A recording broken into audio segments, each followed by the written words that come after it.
અમારા model satellite working model છે.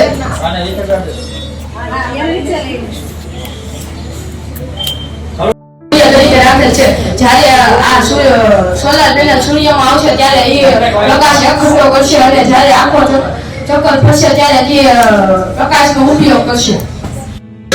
ખૂબ જાણવા બાળકો એની મહેનત કરી છે, જાણ્યું છે અને આપની સમક્ષ રજૂ કરવા જઈ રહ્યા છે. તો આજના આ કાર્યક્રમમાં આપણી વચ્ચે ઉપસ્થિત છે લોક વિજ્ઞાન કેન્દ્રના ડાયરેક્ટર નિલેશભાઈ પાઠક. લક્ષ્મીનારાયણ સ્વરૂપે આપણી વચ્ચે બિરાજમાન છે. તેના સાથે ચેતનભાઈ પાઠક એ પણ આપણી વચ્ચે ઉપસ્થિત છે.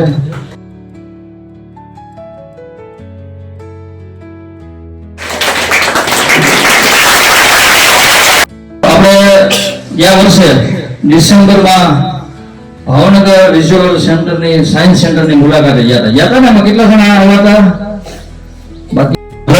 શાળામાં દરેક શાળાઓ અમરેલી જિલ્લાની છે એ અમારી પોતીકી શાળાઓ છે, પણ ઘણી શાળાઓ વિશેષ સ્વરૂપે અમારી સાથે જોડાયેલી છે. એમાંની તમારી એક આ શાળા છે. નવા વિદ્યાર્થીઓ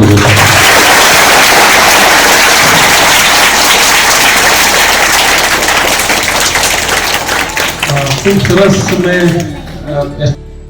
આંતરરાષ્ટ્રીય ચંદ્ર દિવસ અને વિશેષ સ્વરૂપે આવતીકાલે ઉજવવામાં આવી રહ્યો છે. એના ભાગ સ્વરૂપે આ તમે સરસ તમારું ઇનોવેશન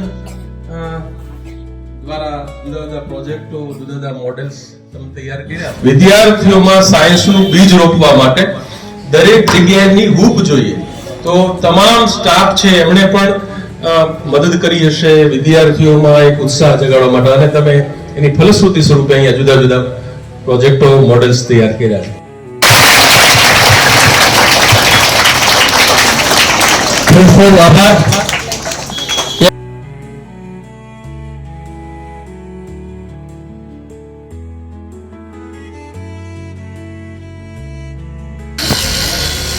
સર, અમારા મોડેલનું નામ છે ડે નાઇટ વર્કિંગ મોડેલ. આમાં બલ્બ તરીકે અમે સૂર્યને લીધો છે. જ્યાં સૂર્યના જે પૃથ્વીના ભાગ પર જ્યાં સૂર્યનો પ્રકાશ પડે છે ત્યાં દિવસ છે, અને જ્યાં સૂર્યનો પ્રકાશ નથી પડતો ત્યાં રાત જેવું છે, રાત છે.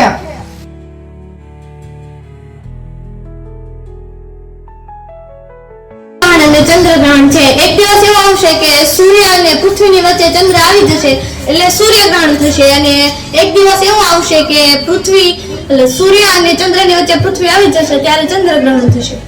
આપણે ખગોળ સાથે એક પદાર્થનો જે પડછાયો પડે એ પછી પૃથ્વી એક પદાર્થનો થોડા સમય સુધી બંધ થઈ જાય એમ દેખાતો બંધ. મોડેલનું નામ છે સેટેલાઇટ કમ્યુનિકેશન. આ તે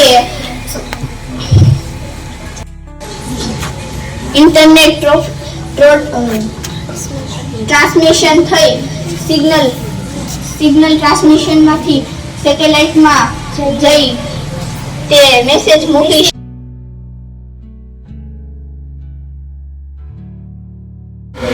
અમારા મોડેલનું નામ અર્થ રોટેશન છે.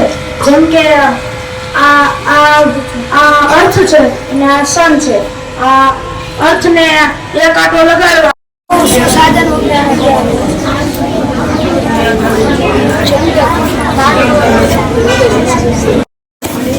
અમારા મોડેલનું નામ મૂન ફેસ છે. આપણે જાણીએ છીએ કે ચંદ્રના અલગ અલગ કળાઓ હોય છે, જેમ કે ચંદ્ર પૃથ્વીની આસપાસ પરિભ્રમણ કરે છે.